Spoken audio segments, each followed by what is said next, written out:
What is up, my aesthetic boys? It's Fresh, back with another Entitled Parents storytime, but this time around, I'm trying to mix in some other related subreddits. I hope you enjoy.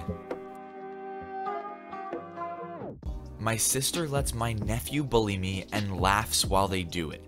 I was around 15 at the time, and the only reason this hasn't continued is because I finally grew a spine and fought back. My sister has two darling children who, at the time, were 4 and 7 years old, and they bullied me constantly. Every time I was at school, she would let them into my room and play with my stuff. Now, I'm a big gamer, so my things are a little boy's dream.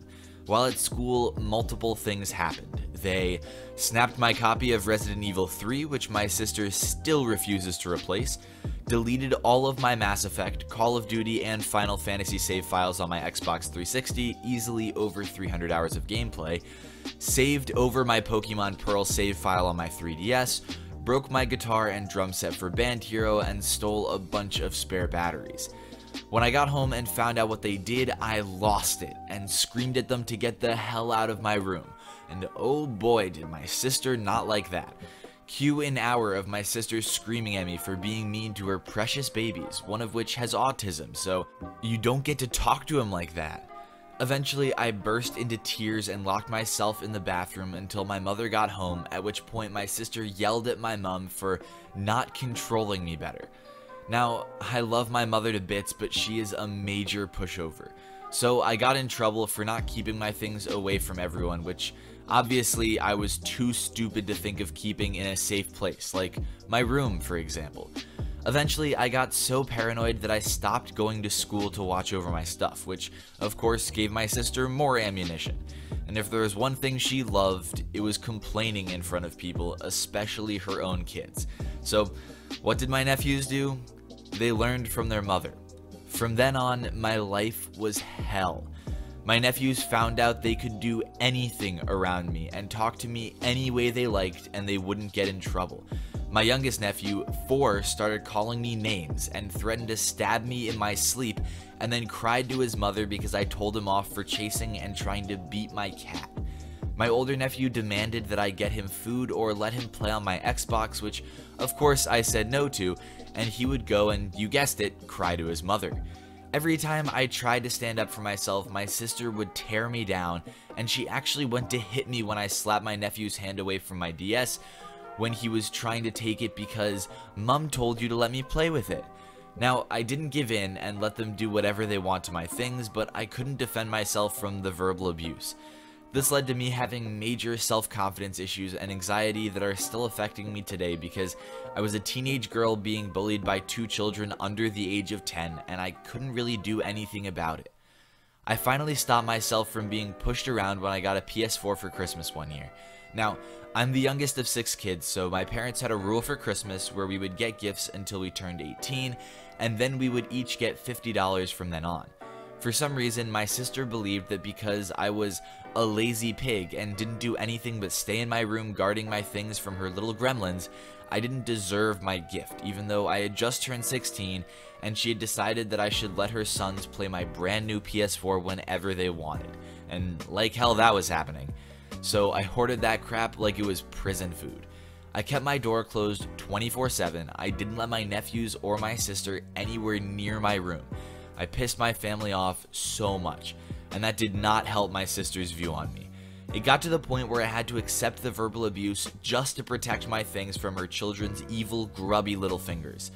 Eventually, my sister got fed up with her kids whining and bought them their own PS4, and then she whined about how expensive it was and how her sons get angry whenever she makes them get off and go outside. In their defense, they'd probably turn to dust when exposed to direct sunlight. And then, praise Jesus, she got engaged and her fiance doesn't live anywhere near us. So now I haven't seen her or her beasts in ages, and my PlayStation and my cats are safe and sound.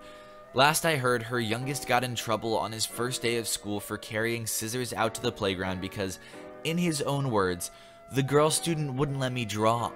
The psycho was gonna stab a little girl for not letting him use her crayons. Now, I try my best to weed out the most obviously fake stories from this subreddit. It's a subjective thing, so some people may see the ones I read being obviously fake, but I sincerely hope this is not one of them. While it may have been embellished, I have personally dealt with people very similar to the ones described within the story. Especially as an older kid in a situation like this, it's very hard to do much of anything. You're too old to fight back against the kid in any way, but also too young to really tell a child off with any authority. It becomes even worse when the parent blatantly acknowledges the situation, but refuses to take action against their child. My sister's coworker sends son to steal tips. Basically, my sister, who is 18 right now, works at a restaurant called Apple Barrel. She's worked there for like 3 years and is a waitress at the time of this story. Anyways, a hostess there who'd been accused of stealing tips had been caught multiple times by multiple people taking over $70 worth of tips. So to get around being caught, she decided to go at it in a different way. Yes, she told her young son to go to a table, steal the tip left for my sister, and bring it back to her. And she had the audacity to think she'd get away with it. My sister overheard her telling her son this, got the manager, and told her about it. She denied every accusation until they got the camera footage out. She was fired, and her son were kicked out of the restaurant, and my sis hasn't seen them since. Basically, entitled mom steals tips, sends son instead, gets caught, and is promptly fired.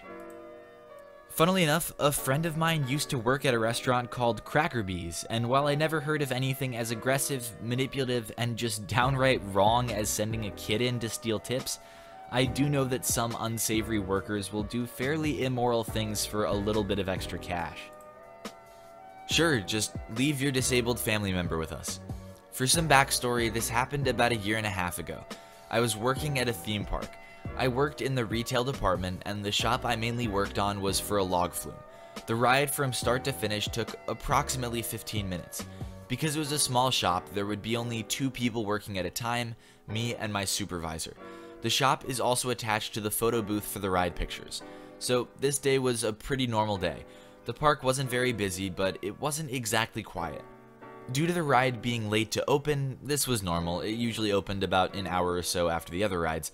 We had a bit of a queue that stayed about the same length over the course of a few hours, the wait time for the ride being about 45 minutes. After a while, a family of about 6 or 7 people came and stood near the booth that my supervisor and I worked at. This wasn't out of the ordinary, and we thought nothing of it. About 5 minutes later, all but one of the group had moved into the queue, leaving one family member with us. This woman seemed in her late 20s or 30s. She also had some form of mental disability. We weren't sure what it was, but she acted quite young. Noticing she was alone, we asked her name and where her family members were. She told us her name. I can't remember it, but we'll call her Amy, and she pointed towards the queue of people waiting for the ride. Realizing they had left her, me and my supervisor spoke and tried to work out the best thing to do. We tried to call our manager, but we couldn't get through, so we were stuck. While it was reasonably quiet, we spoke to Amy, trying to keep her occupied while trying to call our manager a few more times. After about 10 to 15 minutes, Amy tells us she needs the toilet. This panicked me and my colleague, and I asked her if she would be able to hold it. She said yes. From that point onwards, she told us every few minutes that she needed the toilet. Each time I replied asking if she would be able to hold it until her family came off the ride. Each time she said yes. At this point, the ride started to get a lot busier as a few school groups appeared, and it meant we would spend less time keeping an eye on Amy and making sure she was okay. Still responding every few minutes telling us she needed the toilet. If it was quiet and we were allowed to take her, one of us would have escorted her to the bathroom and then brought her back, but unfortunately neither of us could leave the shop, and even if we could, we wouldn't be able to take her because she would be classed as a vulnerable person. In the same way, we wouldn't be able to take a child to the bathroom without their parents with us. This goes on for about another 45 minutes. Eventually, the family have taken their turn on the ride and have come down to the photo booth to look at their pictures. At this point, Amy has rejoined the family and tells them that she needs the toilet. Thankfully, she had managed to hold it. One of the family members tells her, yeah, just give us 5 minutes. This poor girl has been waiting for over an hour for her family to finish the ride, and ended up having to wait about 10 minutes more while the family decided whether or not to get the picture. They didn't end up getting anything, and I looked up after serving another family and they had disappeared. Maybe they finally decided to pay attention to Amy. I can only hope they didn't leave her again, although I have my doubts on that. We didn't end up saying anything to the family from what I can remember. I think my supervisor mentioned to the family that Amy had been needing the toilet for quite a while when Amy asked the family if they could take her, but other than that, we were too busy to really confront them before they disappeared into the rest of the theme park. In my opinion, you must think you're pretty damn entitled if you think you can just leave a family member, let alone a disabled family member with 2 members of staff who are complete strangers, while you go on a ride that takes you over an hour from queue to finish. There seem to be a lot of theme park stories on these entitled subreddits.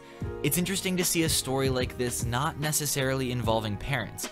Brought to you by r/entitledpeople, rather, it raises the important question about the origin of this entitled nature. People often say in response to the stories that just because you have a child, it doesn't mean you deserve some kind of wildly special treatment. But from a story like this, I may assert that parenthood is just one of the many narcissistic roots of entitled actions, and that a number of individuals from a variety of situations may be just as likely to act in such an entitled manner. Entitled dad attempts to scam repair shop. Background: I work in a music repair shop. I've seen a lot of crazies, but this is my favorite incident of all time.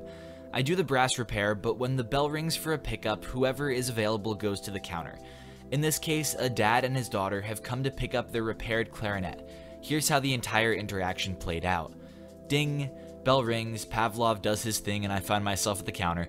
Me: hello, how can I help you? Dad: yes, we are here to pick up our instrument. Me: fantastic, what kind of instrument is it? Dad: clarinet. Me: great, what's your name? Dad: entitled dad. Me: goes to look for clarinet, doesn't find one under that name, and comes back to the counter. I'm sorry, I don't see one under that name. Do you have your claim check? Dad: no. Me: okay, well, it could be under another name. Dad: sure, look for Johnson or Stevens or crazy person. Me: finds it under crazy person. Okay, here we go. It's 1639, looks like they replaced a tenon fork for you and did some minor adjustments. Dad opens the case with daughter, appearing not to hear me. At this point, there's a weird lull as I wait for ED to present payment. He's just staring at his daughter, who has appeared to have drifted off to La La Land. About 10 awkward seconds go by, and then finally, entitled dad: well, is it there? Daughter wakes up from her ADD coma. Daughter: no, I don't see it anywhere. Then, in a clearly rehearsed moment, they both turned and looked at me and said in unison, "They must have stolen it."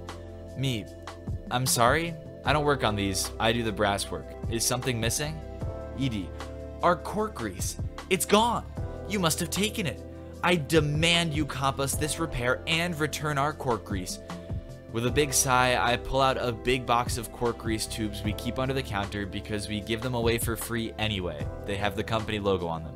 Me: first, we have all the cork grease we need. I'm sure if they took your cork grease, it was because it was nearly empty or dry, meant to replace it, and didn't get the chance, which I really doubt based on the rehearsed nature of your accusation. Second, here's 2 free tubes of cork grease. Third, the total is still $16.39. He demanded to speak to my manager, which he did, and to which, after hearing the retelling of the story, asked ED, "Will you be paying by check, cash, or credit?" Again, always nice and refreshing to see an entitled dad story, since so many of the posts on this subreddit seem to center around mothers. I'm not sure why the dad would be so set on trying to get out of paying a whole $16 for the instrument repair, but the setup seemed like a scam, no doubt. This one is also particularly unfortunate, for while many posts show the kids as being reasonably detached from their parents' actions, this father is teaching his daughter a really messed up parenting lesson. There are rules for a reason. Please respect that and remove your brats. Security will not be on your side. So a while back, my older sister and I took my nephew, her 2-year-old son, to the mall with us, and we decided to let him play. There's 2 separate kids areas, both of them have different rules to separate them for obvious reasons. One for toddlers and babies 4 and under, can't remember the height requirement. The other for much bigger kids, typically 5 and up.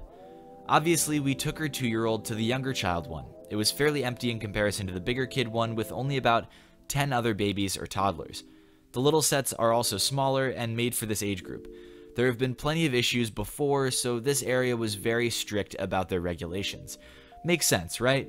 so that bigger kids don't accidentally step or bump into babies and cause fights between adults? Yeah, apparently not, since some people still didn't get the memo, despite signing a little paper that won't hold them all responsible for accidents, but also give them the right to bring in security if need be. So these 3 kids, I'm guessing them being 8 to 12 years old, probably got fed up with the crowdedness of the big kid one and made their way to the baby one. Cue 3 rambunctious wild kids not being cautious of the babies going around and parents sharing a mutual growing discomfort. Me and my sister were just looking at each other like, where's their parents and what are they doing on this side? Well, I was personally irritated by these kids basically being really rough around babies in the area not designed for them. I could see the discomfort and irritation of other parents whenever their own babies were nearly stepped on or jumped over. My older sister just got up and told me to watch over my nephew while she went and got someone. I guess some of the other parents who saw her heading to the little kiosk with the workers put their minds at ease for a bit. I made sure to stick to my nephew's side and just watched as the manager made her way to us and had more of a concerned look, if anything. She tried to ask the kids about the whereabouts of their parents, and the smallest of them literally starts wailing out for their mom since basically some stranger was talking to them, which was annoying but understandable. The EM comes running. The manager even has a look of relief to see the parent, but the relief is short-lived. This entitled mom immediately starts almost yelling, "What are you doing to my kids?" The manager, along with the other parents, are taken aback from this sudden outburst at first, but the manager just quickly speaks in a calmer tone, trying to ease the situation by giving a proper explanation. "Sorry ma'am, I was just trying to ask them for their parents, but now that you're here, please get your children to go back to the older play zone. This area is for kids 4 and under." The EM becomes even more pissed and literally screeches at the manager, "We paid to come in here, now my kids are going to play." The manager suddenly looks annoyed but just stays cool as she replies, "That's fine, but please, your kids are older and need to go into the older area." The EM, just appalled by this, places her hands on her hips and stomps her foot. Yes, stomps her foot like a toddler having a tantrum. "It's crowded over there, and my kids aren't going to hurt these other kids over here. I don't see what the problem is." Now, this has basically become a Wii tennis match of your kids belong in the big kids zone, you sign an agreement, and I paid to come in and my kids aren't bothering anyone, so I'm not leaving. Until the EM eventually literally cuts her off and goes to sit down and just ignores her. The manager is standing right in front of her asking her to leave, but she's on her phone refusing to acknowledge the manager. Even people from the other area are looking, and it's become quite a commotion at this point. Everyone is in some sort of awe by the manager having stayed as cool as a cucumber while talking. Some people even have their phones out, likely recording this. I guess the manager gives up and makes her way back to the little kiosk at the entrance and immediately hits up the phone line. It's not long before security shows up, and at this point a lot of people are watching. It's 2 guys, and they even try to quietly confront her as to not start more problems. Cue the same argument. She's then offered the choice of leaving on her own or being escorted out. To my surprise, she refuses to budge. Like, no matter how bad-mannered they are, you think an adult would have the common sense to not have to go through any more embarrassment by choosing to leave quietly. Wrong again. One of them tries to properly grab her to lead her out, and she smacks his hand away, yelling not to touch her. This goes on until they call up more people to assist and take her out, with her struggling and some of them attending to her kids. I'm not sure what happened to her afterwards, but I don't understand why some people can't follow simple rules that they wrote off to agreeing to in the first place. It usually won't become a big deal until you start screaming and making it everyone's business. Please follow the guidelines. Being carried out while thrashing as a full-grown woman isn't flattering. You ignore the manager, you ignore security. What the hell else did you think was going to happen? I'm sure this woman thinks herself as an excellent mother, but by communication skills, reasoning ability, and lack of control over her children's actions, it certainly suggests otherwise. I honestly hope that recording of her thrashing around while being carried out by mall security goes viral. She deserves it. Thank you to everyone who watched this video. Be sure to subscribe for more daily Reddit content. Drop a like if you liked the video, and I will see you all tomorrow.